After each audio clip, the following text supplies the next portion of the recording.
Looking for an easy Bolognese sauce recipe? If so, try a Tuco. This meat and vegetables Bolognese sauce from Argentina and Uruguay is a great way to turn a bowl of pasta or polenta into a full meal. If you want to learn how to make an easy Bolognese sauce, keep watching. So here I have a tablespoon of sunflower oil that I'm heating over medium heat, to which I'm going to add 50 grams of chopped Spanish onion, 50 grams of grated carrot on the cheese grater, and 50 grams of red bell pepper. So, all at once I'm just going to throw it into the oil.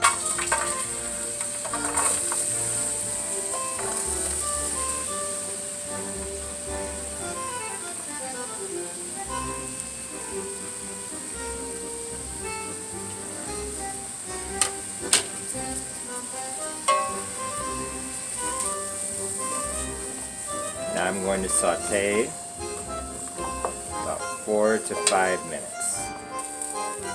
So the vegetables have been cooking over medium to medium-high heat for actually 6 minutes. You can see the onions are starting to turn light brown. Now I'm going to add the meat. I have 193 grams of charcoal steak. It was cut really thinly like sandwich steak, and I just went through and cut it with a knife. You could definitely use ground beef. I just like the texture of bits of meat more than ground beef, but ground beef is totally fine. For this recipe, I'm going to use half of a 28-ounce can of crushed tomato. So ideally, I think half a pound of ground beef is what you would want to use. Half a pound of meat in general, but this is what they had at the store, so it's almost half a pound. It'll be okay. So now what I'm going to do is I'm going to brown the meat. A few more minutes. So the meat has been in for 6 minutes. I did turn it up on high for about 1.5 minutes right now just to finish cooking it. But the meat is done. Now I'm going to put in 2 cloves of garlic,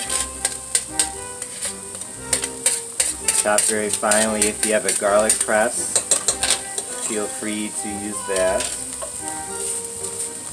I did not put the garlic in at the beginning because I did not want to run the risk of burning it, because if you burn garlic it's very bitter. So I'm putting it in now because I'm not going to cook this much longer before I add the liquid, so there really isn't much danger at all of accidentally burning the garlic. But now that I added the garlic, it smells delicious.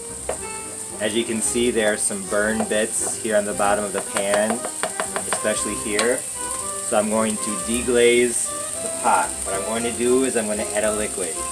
If you just have water, you can use water, but I'm using some white wine. I'm actually using white Moscato. So what I'm going to do is I am going to just pour in half a cup of Moscato.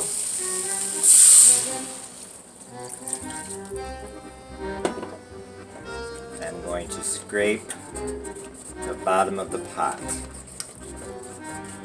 and get those flavor bits up off the bottom and the side so that the sauce is very flavorful.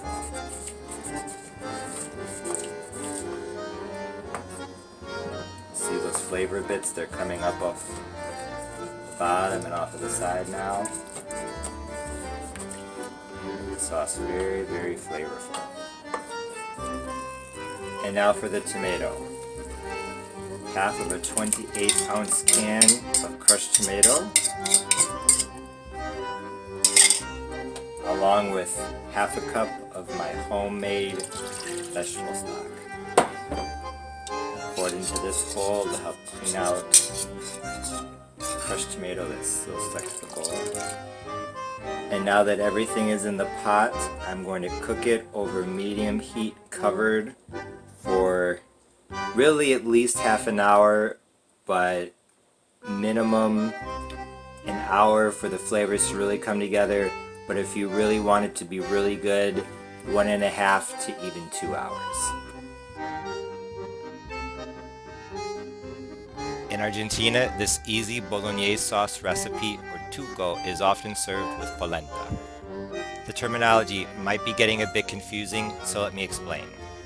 Bolognese sauce and Tuco are both types of ragu, a meat and tomato-based sauce from Italy. In Italy, there are many types of regional ragu sauce variations, such as Neapolitan ragu from Naples and Bolognese sauce, a type of ragu from the city of Bologna. Tuco is another regional ragu from the city of Genoa in northwestern Italy. The word Tuco itself comes from Ligurian, a regional language spoken around the city of Genoa. A lot of the Italian immigrants to Argentina and Uruguay came from that part of Italy, so the word from the regional language or the regional dialect became synonymous with the overall concept. Terminology aside, this Tuco or easy Bolognese sauce recipe is very versatile. You can serve it with polenta, pasta, gnocchis, basically anything. Although this easy Bolognese sauce recipe usually has meat, you can make a meatless version as well. Red onion, green onion, as well as zucchini grated on a cheese grater are all excellent additions to this easy Bolognese sauce. Serving Tuco on top of polenta along with grated cheese is very common in Argentina and Uruguay, so polenta will probably be my next video. So if you like pasta but you're looking for something different, especially a gluten-free option, don't miss it. As always, thanks for watching. If you like this video, please be sure to like, share, comment, and subscribe. For more information about Argentine and Southern recipes, please visit my website, parnellthechef.com. And don't forget to follow me on social media. Once again, thanks for watching. See you next time. Bye.